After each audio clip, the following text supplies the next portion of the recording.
this is going very poorly. James Gunn and Peter Safran are going around talking to the media, saying a lot of things, and it feels like they stepped in a couple of potholes that we knew that were awaiting them, one of them being Ezra Miller.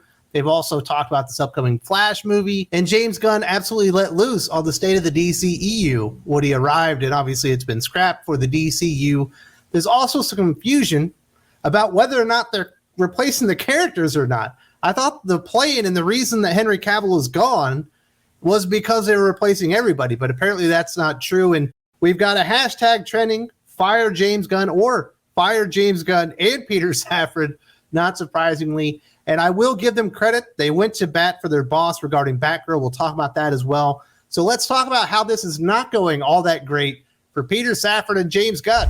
When talking to The Hollywood Reporter, James Gunn stated Andy Muschietti's The Flash was probably one of the greatest superhero movies ever made. Gunn then noted to THR that there was a distinct possibility that each of the respective leads could reprise their role in his and Safran's new universe, clarifying that there is nothing that prohibits that from happening. And I think that's causing a lot of confusion and backlash. I thought we were scrapping everything, getting rid of the Snyderverse, getting rid of the weird Elseworld stuff. Anything that Walter Hamada, Joss Whedon, or Zack Snyder touched was basically is going to be eliminated, and we were going to start fresh. But apparently that's not the case. Amanda Waller is obviously coming back. There's talk of other actors coming back and reprising the roles, but not Henry Cavill as Superman, who I think a lot of people are kind of rooting for to actually play Superman. He never even got to really play Superman in the DCEU. He played Hyperion, which is obviously a really weird version of Superman in the Marvel Universe that doesn't really make a whole lot of sense. So that is absolutely causing a little bit of backlash. As far as the Flash movie being one of the greatest superhero movies ever made, I guess time will tell. We know David Zaslav and the heads of Warner Brothers Discovery are very high on the film. In fact, they've done nothing but laud it since they've seen it after canceling a bunch of stuff kind of across the board. So apparently a lot of people have faith in this Flash movie. But there is a problem with that film, and that problem would be Ezra Miller. And it doesn't feel like James Gunn and Peter Safran have handled this very well at all. Peter Safran addressed the actor's current situation, stating, Ezra is completely committed to their recovery. We're fully supportive of that journey they are on right now. When the time is right, when they are ready to have that discussion, we will all figure out what the best path forward is. But right now, they are completely focused on recovery. And in our conversations with them in the last couple of months, it feels like they are making enormous progress. Listen, I understand that Ezra Miller is starring in this Flash movie, which is coming out one way or the other. They are committed to the film. But it feels like fans are committed to this being the last film with Ezra Miller ever being associated with anything DC related. The dude is just absolutely toxic at this point. You know, it started a few years ago where he was beating people up, I think a lady up like in Iceland or whatever. Now he's been in jail multiple times on Hawaii, in the mainland U.S. He's been grooming. There's all kinds of weird stuff going on with this dude. And I understand that you do need to let the person handle their recovery and do all that stuff. But you also have to be, as leaders, decisive. And you have to let your audience know, your fans know, that want to believe in you and the direction of the DCU, that this is a clean slate, that you're not going to have to see Ezra Miller again. It's absolutely ridiculous that they're playing hoity-toity with this after what James Gunn ends up saying about the rest of the DCEU. Not to mention the fact that they're going after Zachary Levi because he had a tweet they didn't like. That's not exactly illegal when you see what Ezra Miller has done and like pled guilty to and stuff like that. They're not even in the same ballpark, but one person, Zachary Levi, is being treated like he's the criminal and Ezra Miller's being treated like he made the bad tweet. It's just ridiculous, and it's not a good look for James Gunn or Peter Safran to even try to go out here and defend this guy and not let people know that they are taking decisive action, which I think is what a lot of people would like to see regarding Ezra Miller in the future of the DCU. Absolutely ridiculous, and they certainly fell right into that pothole. I saw that one staring at them from 100 yards away, and somehow they couldn't navigate their way around it. That's just another reason for people to say, you know what? Screw it.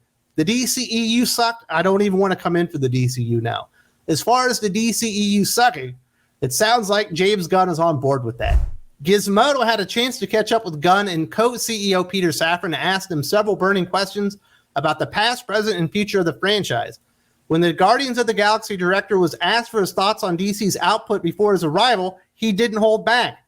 This is what James Gunn said. The history has been shit. It's been a real fucked up journey for DC. I think that there was basically no one minding the mint, and they were giving out IP to any creative that, smiled at whoever was in charge. There was never really any power given to the people in charge. And so somebody could always go over their head and do whatever they wanted. And we had the DCEU, which had Wonder Woman, and we have Wonder Woman 1984, which doesn't even match what happened in Wonder Woman 1. Then we have the Arrowverse, and even us coming in with the Suicide Squad and Peacemaker. And then all of a sudden, Batmite is a real guy.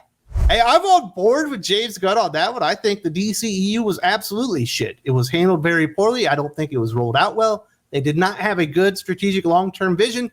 And even the long-term vision that they did have, they never actually stuck to. They never stuck to anything. And he's right. Anybody could just come in here, grab some IP from DC Comics and throw out a movie and be like, well, let's see if this one works. Now, obviously, there have been a few surprises and highlights along the way. I personally like Wonder Woman, the first movie, but I think Shazam is the best movie that ever came out of the DCEU, personally. Aquaman made a lot of money, but I don't personally like that movie all that much. I think it's perfectly average, but I don't think it's exceptional or anything like that. But it was really all over the place, and they do need somebody to come in there, take charge, be the adult in the room, and actually stick to something long-term. Now, there are too many side projects still. There's going to be too many Batmans in the DCEU, whether you want to consider the Batman from Matt Reeves with Robert Pattinson to be part of the DCEU.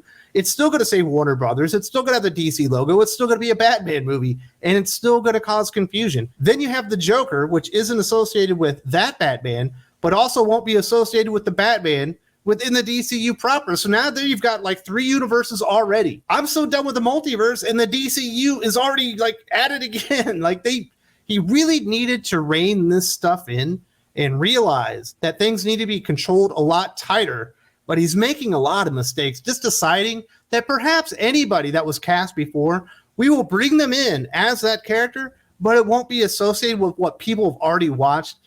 Maybe you could do that here or there, maybe Amanda Waller, and that's it. But you just can't do that over and over because it causes confusion. And then it causes people that maybe like the stuff from before being like, well, why do we have new stuff? You have the same actors. Why did we just continue on with what we are liking? And that's when you get stuff like this. Following James Gunn's announcement of the upcoming slate of projects for the new DCU, some fans of Zack Snyder's take on the DC universe expressed their disappointment with Gunn's choice of projects. This has led to the hashtag #FireJamesGunn and Peter Safran trending on Twitter. Now, this isn't surprising, but, it feels like it's kind of warranted in this case.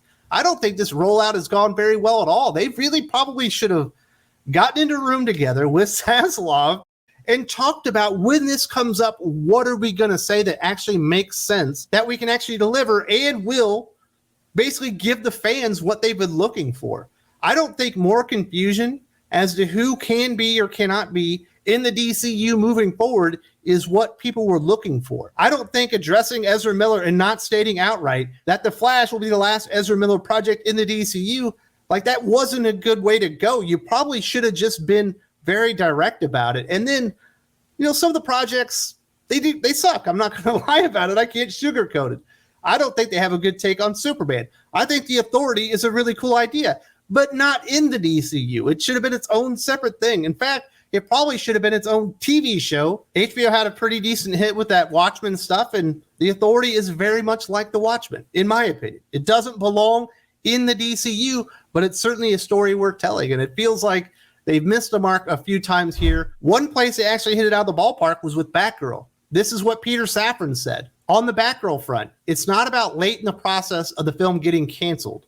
I saw the movie, and there are a lot of incredibly talented people in front of and behind the camera on that film, but that film was not releasable, and it happens sometimes. I actually think that David Zaslav and the team made a very bold and courageous decision to cancel it because it would have hurt DC. It would have hurt those people involved. And a lot of the characters in there probably are planning to be in The Brave and the Bold and some of these other projects in the DCU. And do you really want that to be the first appearances or an appearance of a character that close to the relaunch and all that stuff? If the movie is that bad, and by all accounts, everyone associated with Zaslav saw it and said, yes, that needs to be canceled.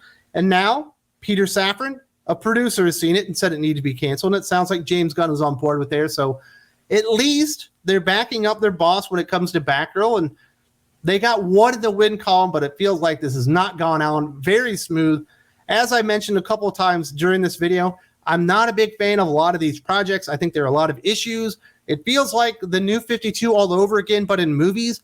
How are we going to have Damian Wayne when we have a Superman movie that's supposed to be in his formative years? Like, a lot of this stuff isn't going to make sense.